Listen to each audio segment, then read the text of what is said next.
The last remnants of humanity's Starfleet hung dead in space. Vorta diplomats hung their heads in defeat.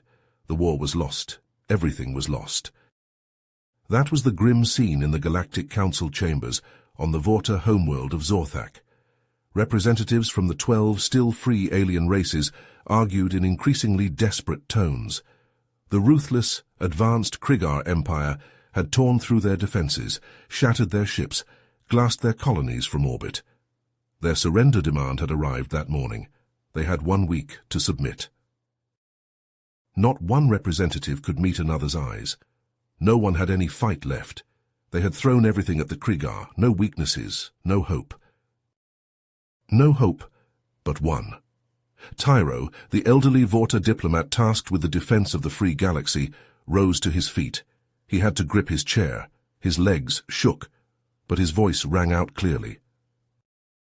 My fellow counselors, I know our situation seems hopeless. I know we want to save our peoples from more death and destruction, but I must put forward a desperate option. One last gambit, or we lose everything anyway. We must go to the humans. Angry shouts rang out. The reptilian Sariat representative hissed in disgust.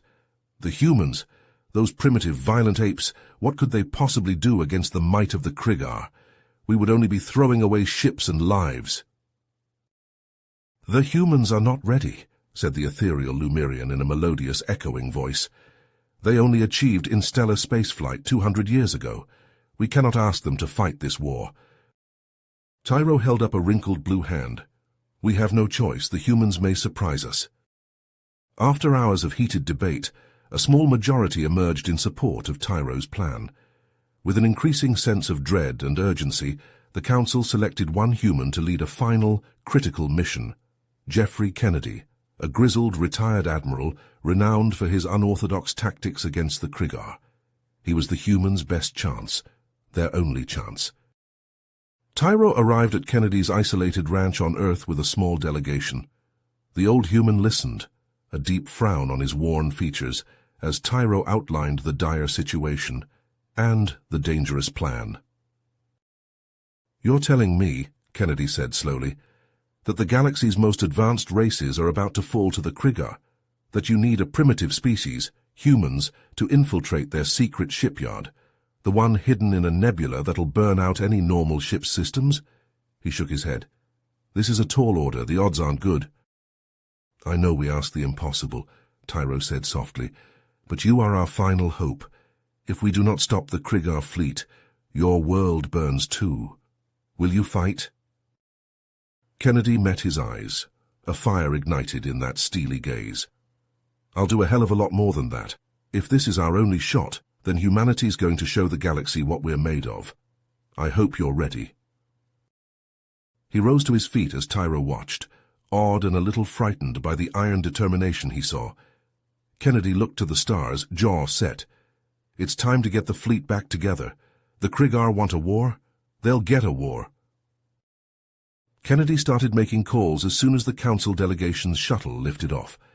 His first one went to Captain Marcus Reynolds, his right-hand man from a dozen successful campaigns. The signal buzzed a few times before connecting. Admiral, that you? Didn't think I'd hear from you again, what with you being retired and all. Kennedy skipped the small talk. Marcus, I need you for a mission. One that'll decide the fate of humanity, hell, the whole damn galaxy. You in? Always. Not a heartbeat of hesitation. Just tell me when and where. Similar calls went out to Lieutenant Commander Olivia Chen, the best engineer Kennedy ever served with, and Lieutenant Alex Novak, a hotshot pilot with ice in his veins. Within a day, they assembled at a hidden Earth Defense Force base buried under the New Mexico desert. Tyro and another alien, a hulking reptilian brute named Zalcor, met them there.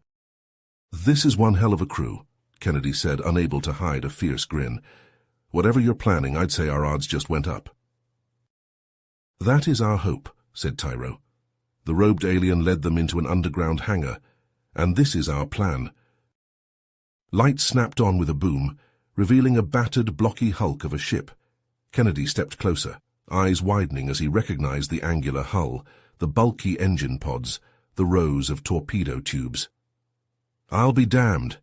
That's the Odyssey, the first human warship to use a singularity drive. Indeed, said Tyro. We salvaged it from the Proxima Centauri naval junkyard. Your people built her well. With a few modifications, she will serve our needs. As Chen swarmed over the ship, gleefully inspecting every outdated panel and jury-rigged repair, Tyro and Zalcor briefed Kennedy on the enemy. The Krigar were some kind of hive insect species, utterly relentless in their need to conquer and consume. They do not know fear, growled Zalcor. Not as you apes do, they do not stop, ever. Sounds like a real delight, muttered Novak. And that's not the worst of it, said Tyro. We believe they've found something, an artifact of immense power, origin unknown, that's turbocharged their tech. Great, said Kennedy. Because they weren't tough enough already. Anything else I should know? Tyro shook his head. Only that you must stop them. Soon, or all of us, your people included, will become their slaves.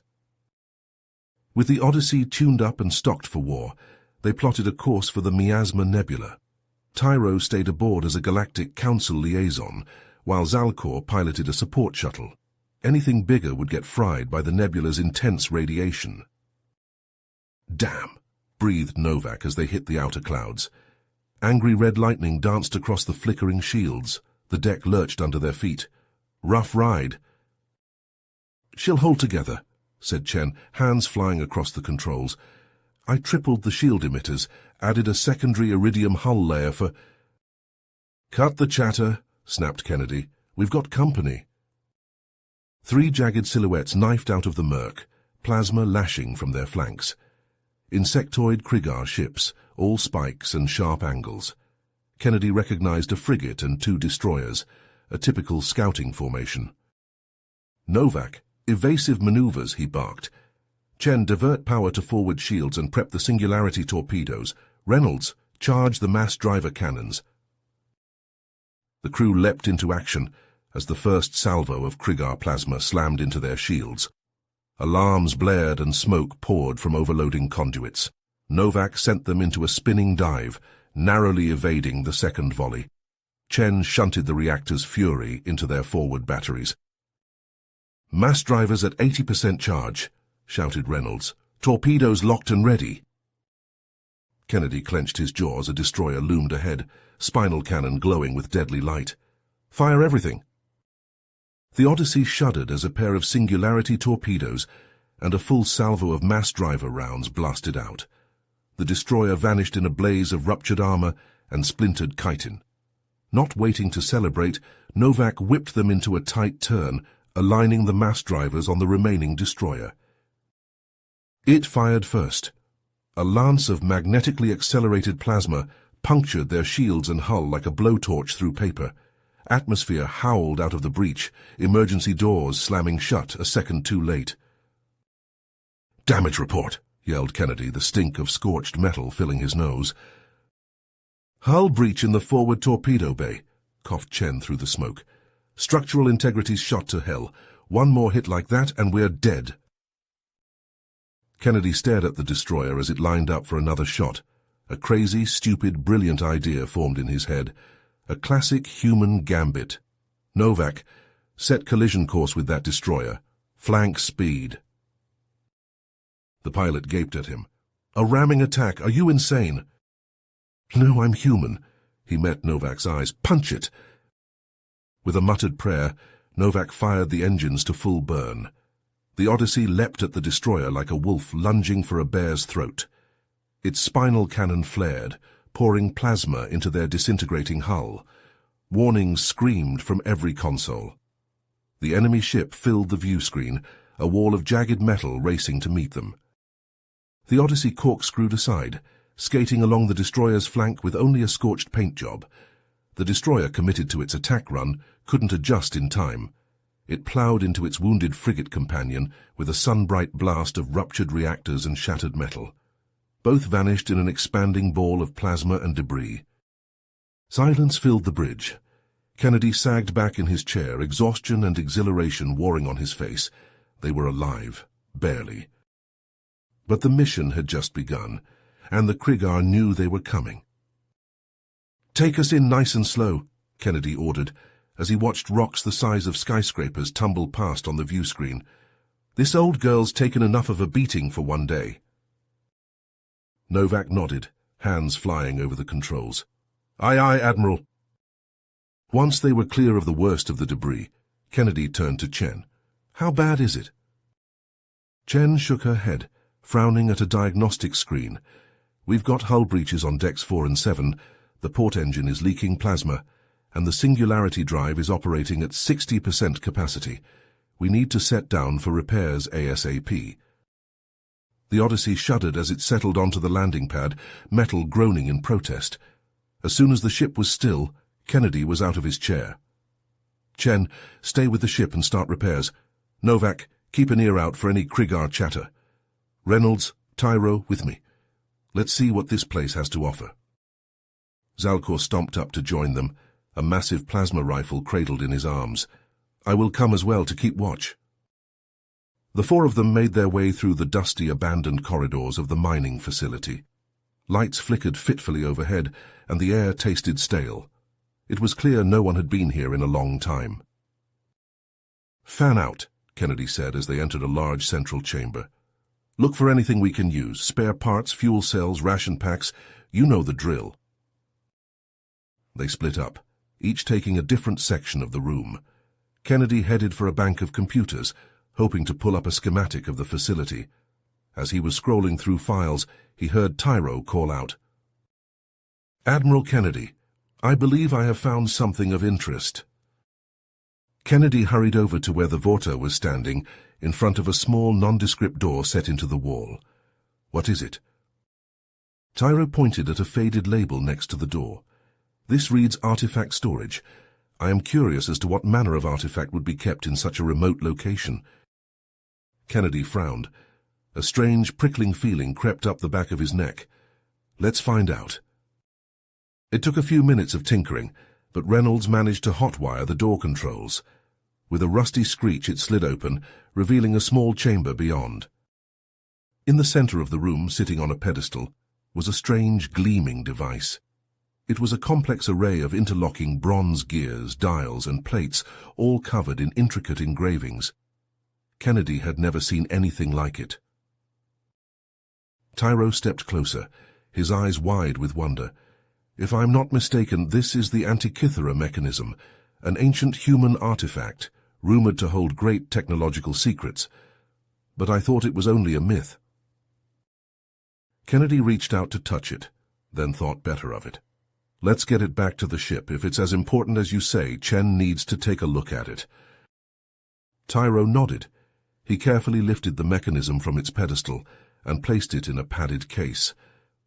I have a feeling this discovery may change the course of our mission. Just as they were about to leave the room, Novak's voice crackled over the comms. Admiral, we've got a problem. I just picked up a distress call from a nearby Galactic Council ship. They're under attack by Krigar forces. Kennedy cursed under his breath. They were in no shape for another fight, but he knew they couldn't just leave the Council ship to fend for itself. Novak, set a course to intercept. Chen, tell me you've got something working down there. Engines are back online, but weapons are still iffy, came Chen's reply. I'll do what I can. Kennedy turned to the others. Double time it back to the Odyssey. Looks like we've got a rescue mission on our hands. Within minutes, they were racing through the nebula, the Antikythera mechanism secured in the cargo hold. The Odyssey shuddered and groaned around them, but it held together. Novak was pushing the engines to their limit. 30 seconds to target, he called out. Kennedy gripped the arms of his chair. Battle stations, people. Let's show these bugs what happens when you mess with the Galactic Council on our watch. They dropped out of FTL speed right on top of the battle. The Council ship, a sleek silver frigate, was surrounded by a swarm of Krigar fighters. Its shields were failing, its hull pockmarked with scorch marks. Novak, bring us in behind those fighters, Kennedy ordered. Chen, divert all power to the forward mass drivers. The Odyssey swept in like an avenging angel, mass drivers blazing. The Krigar, caught completely off guard, scattered in confusion. Several fighters burst apart under the onslaught, spilling broken chitin into the void. "The Council ship is hailing us," Reynolds reported, "patching them through." Her eagle-looking Vorta appeared on the view screen. "This is Kalnak of the Galactic Council. Whoever you are, you have our deepest gratitude." Kennedy nodded. "Admiral Jeffrey Kennedy, Earth Defense Force. We're happy to help. Now let's get you out of here before those bugs regroup." As the Odyssey escorted the damaged Council ship to safety, Kalnak filled them in on a critical piece of intelligence. "We recently discovered the location of a secret Krigar communication relay hidden in this nebula. If you could destroy it, it would throw their forces into disarray." Kennedy glanced at Tyro, who nodded. "Send us the coordinates. We'll take care of it." With the Council ship safe and a new target acquired, the Odyssey plunged deeper into the swirling clouds of the nebula. Chen worked feverishly to integrate the secrets of the Antikythera mechanism into the ship's systems. "That's it," she exclaimed as the ship vibrated with new power. "Propulsion enhanced by 30%, weapon output up by 50%. We've got some new tricks up our sleeve." Kennedy grinned fiercely.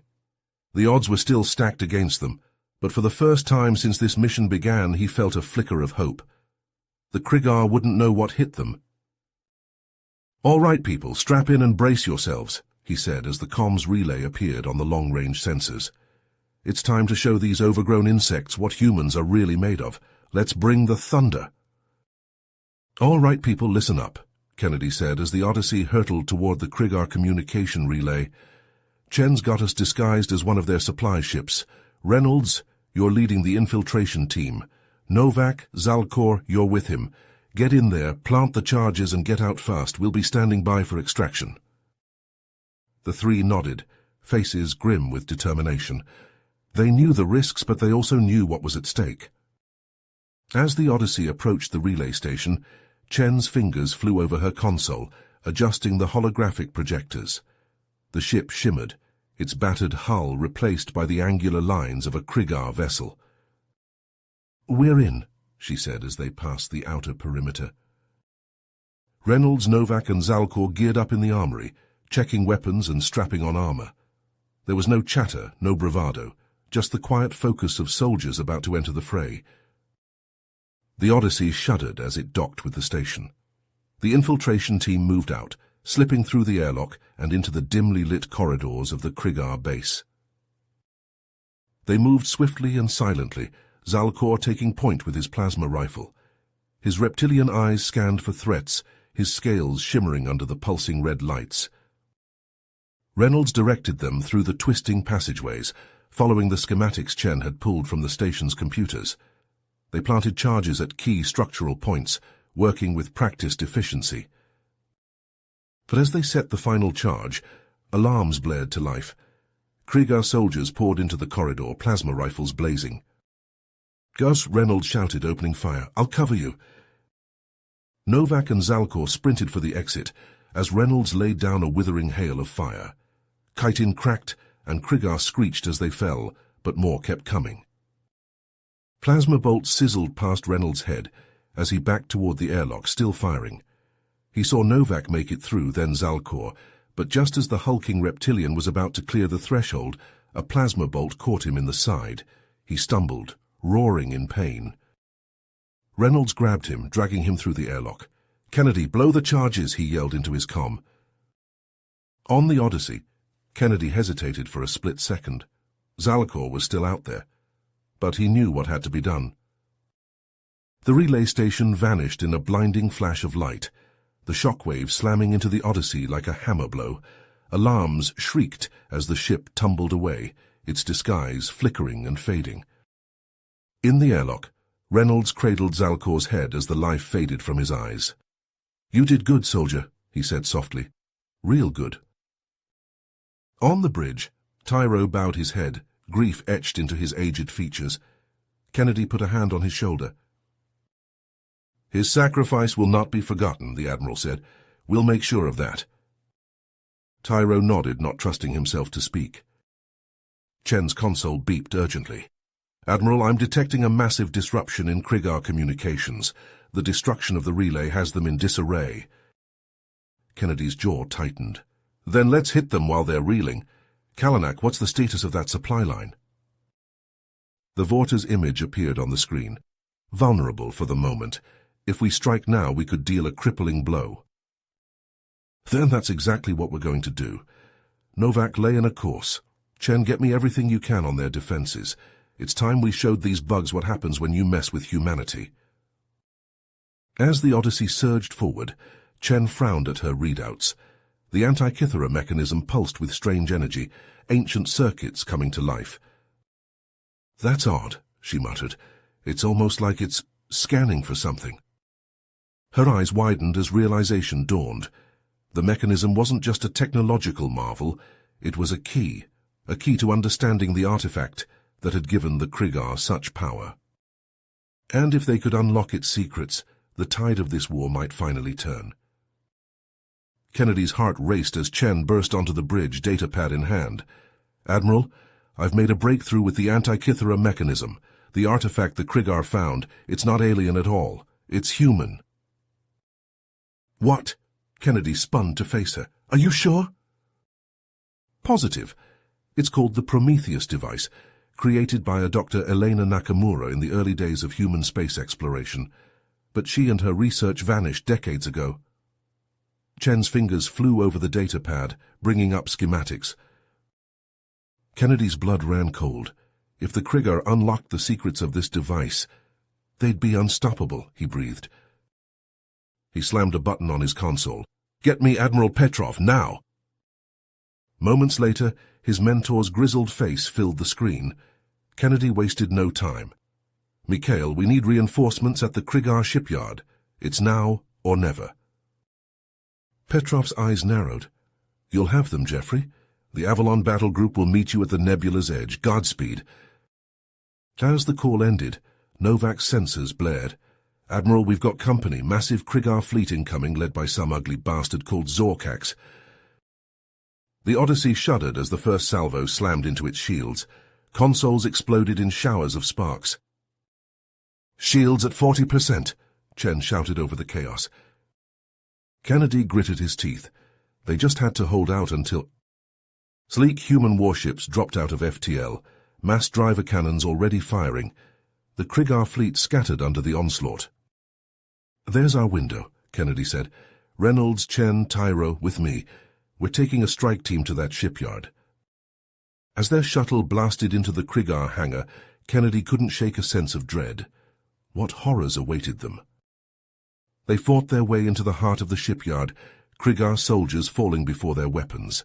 But what they found there turned Kennedy's stomach. Rows of tanks, each containing a twisted abomination.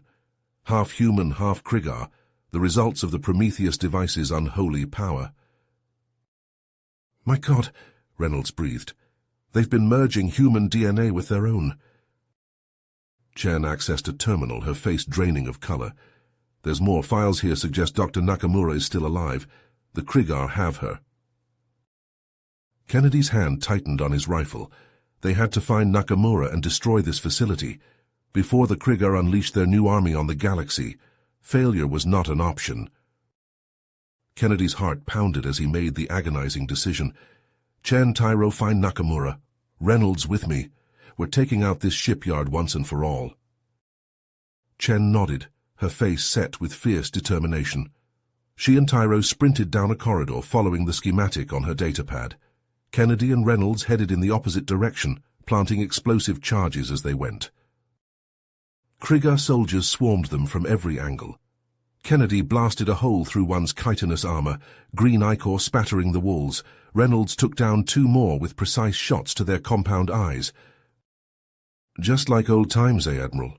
Reynolds quipped as they fought back to back. Less talking, more shooting, Kennedy growled. But a faint smile tugged at his lips. Damn, it was good to be in the thick of it again. Meanwhile, Chen and Tyro breached the gene labs. Rows of glass tanks lined the walls, each containing a grotesque fusion of human and Krigar. Chen suppressed a shudder of revulsion as she hacked the main terminal. Got it, she said, as a hidden door hissed open. Dr. Nakamura should be just through here. They found her strapped to an examination table, a frail figure dwarfed by the alien machinery around her. Chen rushed to free her. "Dr. Nakamura, I'm Lieutenant Commander Chen, Earth Defense Force. We're here to get you out." The old woman's eyes fluttered open. "The Prometheus device," she rasped. "They've corrupted it, turned it into a weapon. You must destroy it." Chen and Tyro exchanged a grim look. They helped Nakamura to her feet and made for the extraction point.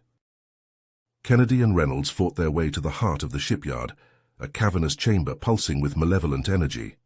And there, fused to a nightmarish tangle of tubes and wires, was the Prometheus device. A horribly familiar clicking sound filled the air. Zorkax emerged from the shadows, his once imposing form now swollen with unnatural muscle. "Pathetic humans," he chittered. "You cannot stop the inevitable. The Krigar will feast on your worlds and your flesh." He lunged with blinding speed. Kennedy barely got his rifle up in time to block a blow that would have taken his head off. Reynolds opened fire, but the bullets pinged harmlessly off Zorkax's enhanced carapace. It was like fighting a force of nature. Every punch shattered bone, every slash drew blood. But Kennedy and Reynolds fought on, driven by sheer grit and the knowledge that the fate of the galaxy hung in the balance. Zorkax seized Kennedy by the throat, lifting him off his feet. Black spots swam in his vision as he gasped for air. Dimly he saw Reynolds slumped against a wall, unmoving.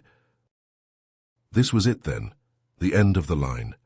Kennedy clawed feebly at Zorkax's iron grip, refusing to give the bastard the satisfaction of seeing him break. Suddenly a plasma bolt seared through the chamber. Zorkax howled in agony, dropping Kennedy as he spun to face the new threat. Tyro stood in the doorway, a smoking hole in his chest. "For Zalcor," he whispered, and with the last of his strength he charged. Zorkax was fast, but he was wounded and distracted. It was the opening Reynolds needed. The captain staggered to his feet, snatched up a jagged shard of metal, and drove it through the gap in Zorkax's armor with every ounce of strength he had left. The Krigar commander convulsed, vital fluids gushing from the wound.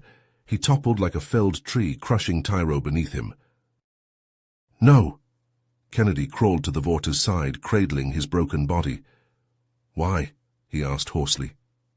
"Why did you—" Tyro smiled weakly. "It is what you would have done for any of us." His eyes drifted shut.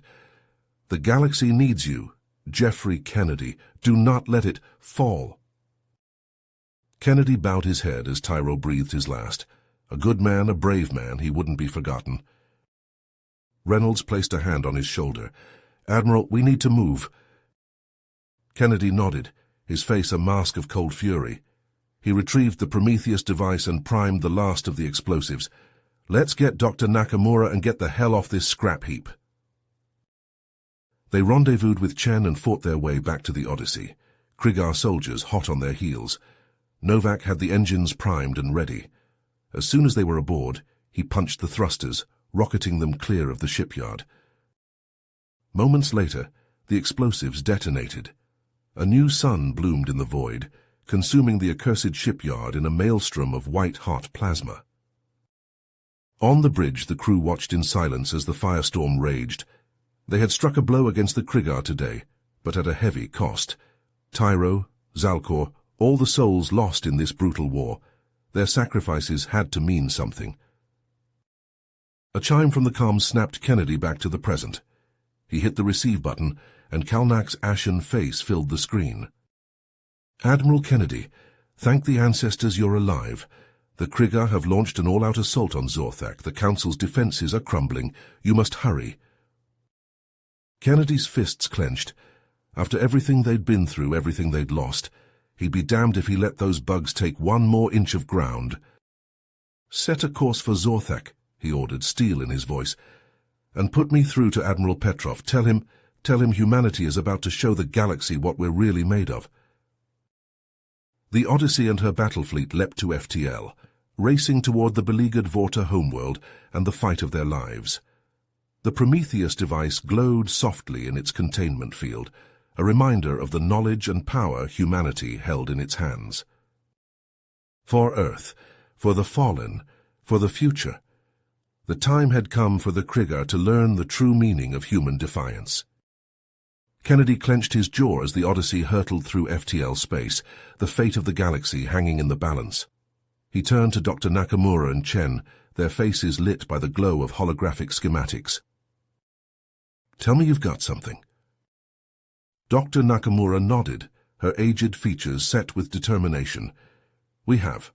A way to neutralize the Krieger's technological advantage based on my original design for the Prometheus device." Chen brought up a rotating image of a sleek warhead. EMP charges, specifically calibrated to target Krieger systems. They'll fry their ships and weapons, but leave our own untouched. A fierce grin split Kennedy's face. "That's damn good news. How soon can you have them ready?"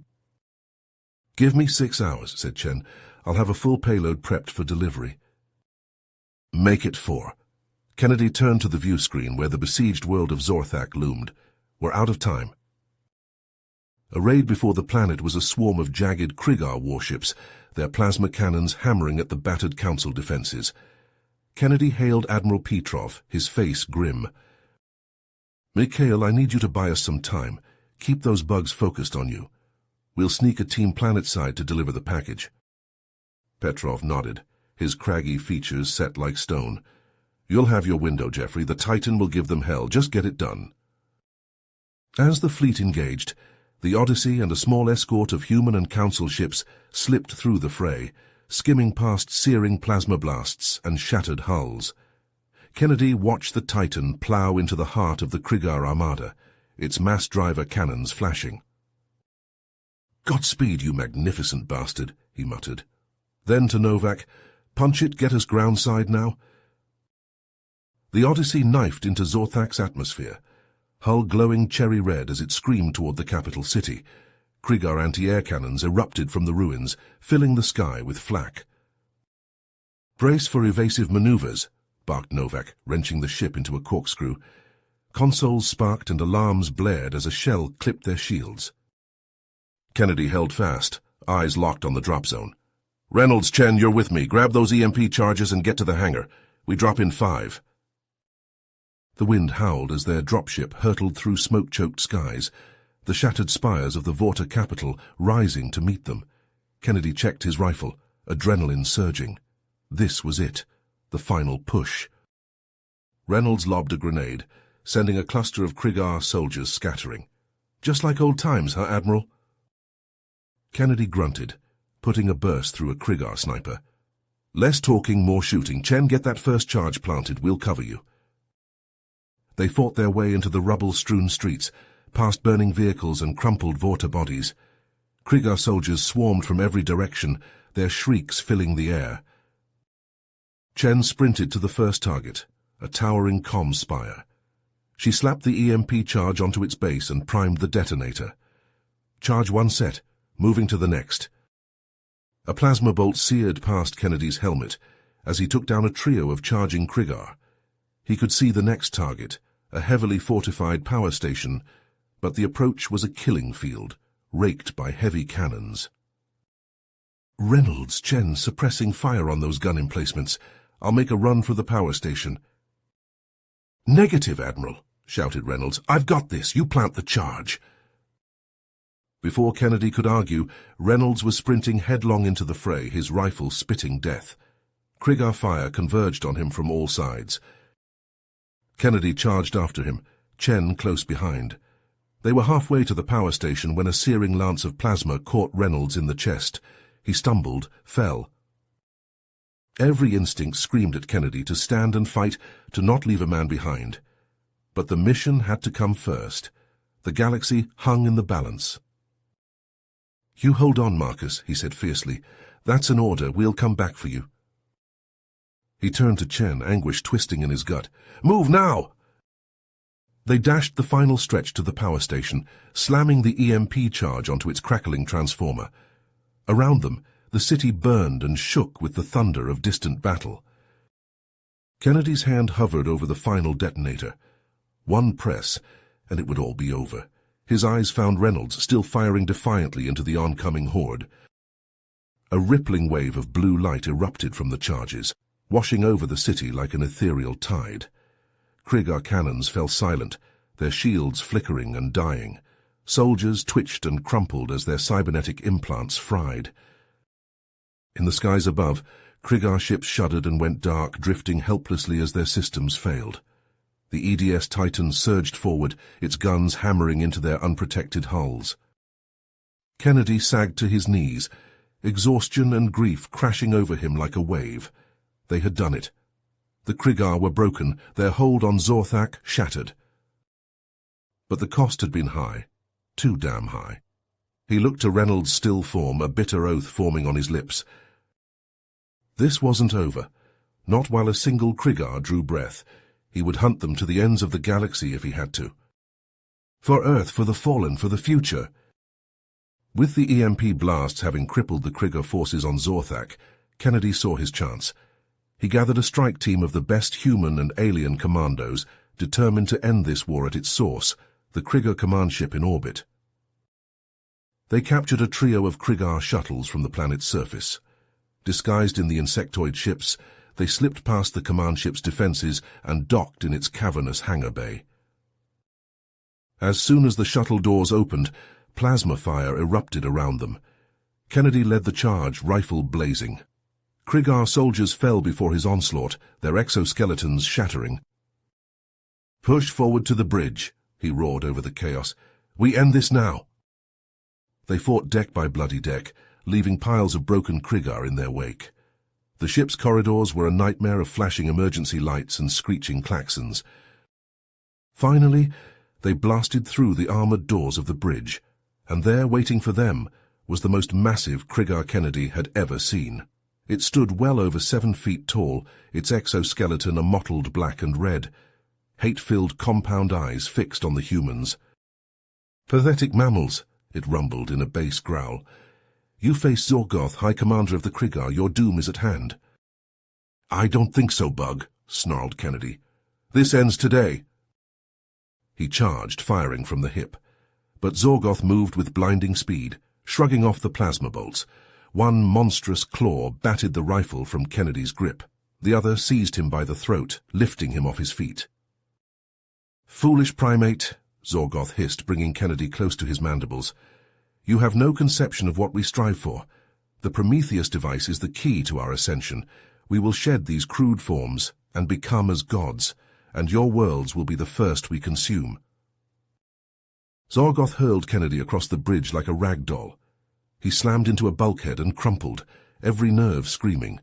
The monstrous Krigar loomed over him, death in its eyes. "Even if you win this battle, human, you've already lost the war," it gloated. "We have sleeper cells seeded on 100 worlds. Cut off one head, and 1,000 more will rise. The Krigar cannot be stopped." Kennedy's hand groped behind him, searching for something, anything. His fingers closed around a jagged shard of metal, torn free by some explosion. "Maybe not," he growled, "but I can sure as hell stop you." He lunged, burying the makeshift knife in Zorgoth's eye. The Krigar reeled back, ichor spurting. Kennedy pressed his advantage, hammering blows into the weak points of its exoskeleton. They crashed through the bridge's observation screen in a hail of shattered transparasteel. Kennedy barely managed to grab hold of a twisted girder. Zorgoth tumbled out into space, its screech fading into the void. Alarms shrieked, red lights flashed. The bridge was a ruin of shattered machinery and sparking cables. Kennedy's team had done their job well. Too well, the ship was tearing itself apart. "Admiral," Chen's voice crackled over his comm, "the reactor's going critical. You need to get out of there." Kennedy hauled himself up, servos whining in his battle armor. He stared at the blazing inferno that had been the bridge. The Krigar command ship, the heart of their war machine, was dying. But he could make damn sure it died for good. His gaze locked on the overloading reactor core, visible through the ruptured deck plates. "All teams evacuate immediately," he ordered. "Get to the shuttles. I'll handle this." "Admiral, no!" Chen's protest was lost in static as he yanked out his earpiece. No time for goodbyes. The galaxy was depending on him. Kennedy leapt down into the reactor chamber, searing heat washing over him. Consoles exploded and pipes burst, venting scorching plasma. He staggered to the main control panel, warning glyphs flashing across its cracked screen. He ripped open the panel, tearing out wires and circuit boards, overriding every failsafe, every emergency shutdown, pouring all the ship's remaining power into the strained reactor. The core pulsed like a baleful eye, swelling with an all-consuming radiance. Kennedy closed his eyes, thinking of Earth, of green hills and blue oceans, of a future free from the shadow of the Krigar. In the void above Zorthak, a new sun bloomed. The Krigar command ship vanished in an expanding fireball of plasma and debris, a funeral pyre for Admiral Jeffrey Kennedy and High Commander Zorgoth. Aboard the battered ships of the Allied fleet, humans and aliens alike stared in awe and sorrow at the fading blast. Tears glimmered on cheeks, salutes touched brows. They didn't need a comm signal to know a hero had fallen. Some, broken and demoralized, laid down their arms in surrender. Others, still fanatically loyal to their cause, fought to the bitter end. But without Zorgoth's iron will to guide them, their resistance crumbled. Admiral Petrov and Kalnak rallied the Allied forces, pressing the attack, seizing their chance to break the Krigar's hold on Zorthak once and for all. The once invincible insectoid warriors fell back in disarray, abandoning the battered planet to its defenders. But even as the guns fell silent and the ships limped back to friendly ports, a grim reality set in. Zorgoth's final words hung heavy on the survivors' minds. The war was far from over. The Krigar had infested the galaxy with their agents, their twisted ideology. Rooting them out would take years, decades, an endless shadow war fought in the dark corners of 100 systems. But for now there was a moment to breathe, to mourn the fallen and tend the wounded. Dr. Nakamura, clutching the Prometheus device like a talisman, set to work on a cure for the Krigar's abominations, a chance, however slim, at redemption for their genetically warped soldiers. As the dust of battle settled, as the great work of rebuilding began, one truth shone bright. Admiral Jeffrey Kennedy's sacrifice would never be forgotten. His name would be a rallying cry, a beacon of hope in the long night to come. The galaxy would live on, and Earth would lead the way. As the dust of the Krigar War settled, the Galactic Council and Earth Defense Force knew their work was far from over. Admiral Petrov and Kalnak assembled a crack team of human and alien operatives tasked with hunting down the insidious sleeper cells Zorgoth had boasted of with his dying breath. Leading this task force was none other than Captain Marcus Reynolds, freshly recovered from his grievous injuries. His jaw tightened as he reviewed the intelligence reports. One cell, led by the cunning Zortak, had managed to infiltrate a top-secret human research base on Jupiter's moon Europa. Reynolds punched up a hollow of the facility, its gleaming domes and spires jutting from Europa's icy surface. "Their target is Project Athena," he briefed his team. "A prototype AI system that could give the Krigar the edge they need to start this whole damn war over again." Lieutenant Commander Chen, her face a mask of determination, nodded grimly. "We can't let that happen, sir." As their stealth shuttle touched down on Europa, Reynolds felt a familiar thrill of adrenaline. This was what he lived for, the chance to make a difference, to keep the peace they'd fought so hard for. But as they entered the facility, an eerie silence greeted them. Bodies littered the corridors, human and Krigar alike. Scorch marks and shattered glass told a story of fierce, desperate combat. Reynolds signaled his team to fan out, rifles at the ready. They moved swiftly through the blood-slicked halls, checking every corner, every shadow. The Krigar were here, somewhere. He could feel it. A burst of plasma fire seared past his helmet, sending him diving for cover. Krigar soldiers swarmed from a side passage, all gnashing mandibles and flashing claws. Reynolds' team responded with a hail of precise shots, downing the insectoid warriors one by one. But more kept coming. It was a delaying tactic, Reynolds realized, buying time for Zortak to reach Project Athena. "Chen, get that door open!" Reynolds roared, laying down suppressing fire as they fought toward the central lab. Chen's fingers flew over the control panel, sweat beading her brow. The door hissed open and they burst through, right into a scene from a nightmare. Zortak stood at the center of the room, his claws wrapped around the throat of a terrified scientist. The Project Athena AI core pulsed behind him, data cables snaking into Krigar interfaces. "Surrender, human," Zortak hissed. "You're too late. In moments, the power of this AI will be ours. The Krigar will rise again, and your worlds will burn." Reynolds leveled his rifle, his finger tightening on the trigger, but he hesitated. The scientist, her eyes wide with fear. The cables, flickering with data transfer. He couldn't risk a shot, not yet. "It's over, Zortak," he called out, his voice steady. "You've got nowhere to run. Give it up." Zortak chittered, a sound that might have been laughter. "You think you've won, mammal? I've rigged this facility's reactor to blow. In minutes, this whole base will be space dust, and your precious Europa will be a radioactive wasteland." Reynolds' blood ran cold. The reactor. If it breached, the delicate balance of Europa's ecosystem would be shattered. Millions would die. He had to end this now. His eyes met Chen's. A moment of silent communication. The barest nod. Chen tapped a command into her wrist computer, her movement subtle, hidden.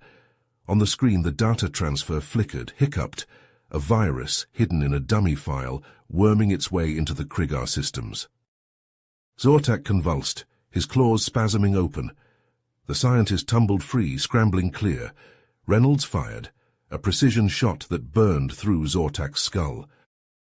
The Krigar agent fell, his plans unraveling, but the reactor warning light still flashed, sirens wailing their countdown to oblivion. "Go!" Reynolds bellowed to his team. "Get to the reactor, shut it down." They ran, hearts pounding, seconds ticking away. The control room was a maze of flashing warnings and shrieking alarms. Chen's hands shook as she worked, desperately trying to cut through the Krigar overrides. Sweat rolled down Reynolds' face. The temperature spiked, reactor shielding failing. Gauges redlined, containment fields buckling. Chen slammed her fist on the console, a final command input. The alarms cut off, the reactor powering down with a descending whine. The crisis, averted by the slimmest of margins. Reynolds sagged against the wall, his breath coming in ragged gasps. They had done it. The Europa facility was safe, Project Athena secure. Zortak and his cell were finished. But as he looked out over the blasted, body-strewn corridors, he knew this was just the beginning. More cells were out there, clinging to Zorgoth's mad dream. The task force had won this battle, but the Shadow War was far from over, and Reynolds would be there on the front lines until the job was done, no matter the cost. The years slipped by like sand through an hourglass, each grain a moment of hard-won peace. Admiral Reynolds, his hair now grey and his face lined with the weight of memories, stood before the towering windows of the Galactic Council chambers.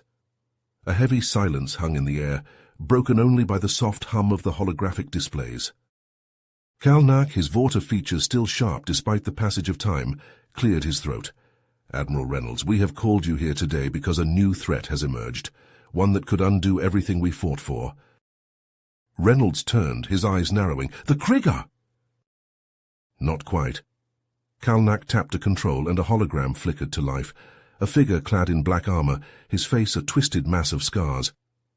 "This is Zorvan, leader of the Neo-Krigar, a group of former super-soldiers who believe they were robbed of their destiny." Reynolds studied the image, a cold knot forming in his gut. The Prometheus device used to reverse the Krigar's twisted genetic modifications had been a necessary evil, but it seemed even the best intentions could breed new horrors. "They've been conducting raids on both human and alien worlds," Kalnak continued. "Stealing weapons, technology, growing their numbers. We need you to lead a task force to stop them." Reynolds closed his eyes, ghosts of fallen comrades flickering behind his lids. Kennedy, Tyro, so many others, lost to the unforgiving void. Could he take up the fight again, knowing the cost? "There is no one else." The Vorta's voice was gentle but firm. "The galaxy needs a hero, Admiral. It needs you." Reynolds let out a long, slow breath. Then he squared his shoulders, the old fire kindling in his eyes. "Then I suppose I have no choice. I'll need a ship, a crew, and any intelligence you have on these Neo-Krigar." "You'll have it." Kalnak clasped his hand, gratitude etched into his features. "Thank you, Admiral. The galaxy owes you a debt it can never repay." As Reynolds strode from the chambers, his mind was already racing with plans and strategies. He had a team to assemble, a threat to assess, and a promise to keep to all those who had given their lives for the dream of peace. He just prayed the price wouldn't be too high this time. The EDS Retribution sliced through the void, its sleek hull gleaming under the cold light of 1,000,000,000 stars. On the bridge, Admiral Reynolds stood before the holographic display, his eyes tracking the web of Neo-Krigar activity that stretched across the galaxy. "They've been busy," he muttered, zooming in on a particularly dense cluster. "Raiding supply depots, hitting research stations. But what are they after?" Lieutenant Zara, a sharp-eyed Lumirian, tapped a glowing node. "This caught my attention, Admiral. A remote outpost, designation Sigma 9, went dark 2 cycles ago, right after a massive energy spike." Reynolds frowned. What was Sigma 9 researching? "Unknown. The records are heavily encrypted." Zara's slender fingers danced over the console. "But I've traced a Neo-Krigar ship leaving the system shortly after the outpost went silent." "Then that's our next stop." Reynolds turned to the navigational officer. "Plot a course for Sigma 9 and put the ship on high alert. If the Neo-Krigar left anything behind, I want to be ready for it." The Retribution dropped out of FTL on the edge of the Sigma 9 system, its sensors probing the void for threats. The outpost hung in space, a lifeless husk against the backdrop of a dying star. "No signs of life," reported the tactical officer. "But there's something else, an energy signature, faint but steady, coming from the outpost's central lab." Reynolds' eyes narrowed. "Assemble a boarding party. Heavy weapons and full-spectrum scanners. I want to know what the hell we're walking into." The boarding shuttle docked with a shudder, the airlock hissing open to reveal a scene of utter devastation. Bodies floated in the zero gravity, frozen in contortions of agony. Scorch marks blackened the walls, the acrid stench of burnt metal and plastic hanging heavy in the recycled air. Reynolds and his team picked their way through the carnage, weapons at the ready. The energy signature pulsed like a heartbeat, growing stronger with each step. They found it in the central lab, a sphere of swirling energy contained within a crackling force field. Alien glyphs scrolled across the containment console, their meaning lost to time. Reynolds shook his head, a chill crawling up his spine. "Nothing good." He activated his comm. "Zara, I need you to cross-reference these glyphs with every known language in the database and get me a line to the Council. They need to see this." Hours later, huddled around the holographic display, Reynolds and his team listened in growing horror as Zara laid out her findings. "The glyphs are ancient, predating any known civilization," she said, her voice tight. "But from what I can decipher, the device is called the Paradox Engine. It's said to have the power to manipulate time itself." Reynolds' blood ran cold. "And the Neo-Krigar have it?" "Not quite." Zara brought up a star map, a single point pulsing red. The signature from the Sigma 9 outpost was just residual energy. The device itself is here, on a planet called Moros Prime, and that's where the Neo-Krigar are headed. Reynolds stared at the map, his mind racing. If the Neo-Krigar got their hands on the Paradox Engine, if they could rewrite history itself. "Set a course for Moros Prime," he said, his voice like iron, "and send a message to the Council. Tell them we may be the only thing standing between the galaxy and oblivion." The Retribution tore through the void, engines straining as it pushed itself to the limit. On the bridge, the crew worked in tense silence, each lost in their own thoughts of what lay ahead. In his quarters, Reynolds pored over the scant data they had on the Paradox Engine, searching for any weakness, any hint of how to stop it. But the records were fragmentary, more myth than fact. A chime at the door broke his concentration. "Enter." Zara stepped into the room, her face drawn. "Admiral, there's something you need to see." She held out a datapad, a single image glowing on the screen. A face achingly familiar beneath the scars and cybernetics. "I ran the analysis a dozen times," Zara said softly. "It's him, Admiral. Petrov is Zorvan." Reynolds closed his eyes, a wave of grief and betrayal crashing over him. His mentor, his friend, the man who had fought beside him through the darkest days of the war, now leading the very enemy they had sworn to defeat. "Why?" he asked, his voice raw. "Why would he do this?" "I don't know." Zara laid a hand on his shoulder, a rare gesture of comfort. "But we'll find out and we'll stop him." The Retribution dropped out of FTL in a blaze of light, the umber-hued world of Moros Prime looming before them. Scans showed a single Neo-Krigar ship in orbit, a behemoth bristling with weapons. "They're jamming our comms," reported the tactical officer, "and powering up weapons." The two ships clashed like titans, energy beams and missiles crisscrossing the void. The Retribution shuddered under the onslaught, its shields straining. In the hangar bay, Reynolds and his team boarded the drop shuttle, the deck shaking beneath their feet. "This is it," he said, meeting each of their eyes in turn. "The Neo-Krigar are down there, and they have the Paradox engine. We stop them here, or the galaxy falls. You with me?" A chorus of affirmations, grim and determined. Reynolds nodded, pride swelling in his chest. They were the best of the best, hand-picked for this mission. They would not fail. The shuttle screamed through the atmosphere, anti-aircraft fire streaking past the viewports. They hit the ground hard, the ramp slamming down to reveal a hellscape of twisted metal and churning smoke. Reynolds led the charge, his rifle spitting plasma as they fought their way into the Neo-Krigar stronghold. The enemy met them at every turn, cybernetically enhanced warriors driven by hate and a twisted sense of destiny. But Reynolds and his team were fueled by something stronger, a fierce determination to protect the galaxy they had bled for, the peace they had sacrificed so much to achieve. They battled through the labyrinthine corridors, past crackling force fields and sentry guns, until they reached the heart of the complex, a vast chamber dominated by a pulsing sphere of energy, the Paradox engine, thrumming with a power that set Reynolds' teeth on edge. And there, standing before it, was a figure he had once called friend. "Mikhail," Reynolds said, his voice cracking, "what have you done?" Petrov turned, his face a ruin of scar tissue and gleaming metal. "What I had to, Marcus, for the future of our species." "By allying with the very enemy we defeated." Reynolds shook his head. "By betraying everything we fought for? And we were wrong to fight them." Petrov's voice was a mechanical rasp. "The Krigar had the right of it. The strong should rule the weak. And with this—" He gestured to the Paradox engine, a mad light in his eyes. "We can make it so, rewrite history to put humanity in its rightful place." "Listen to yourself," Reynolds pleaded.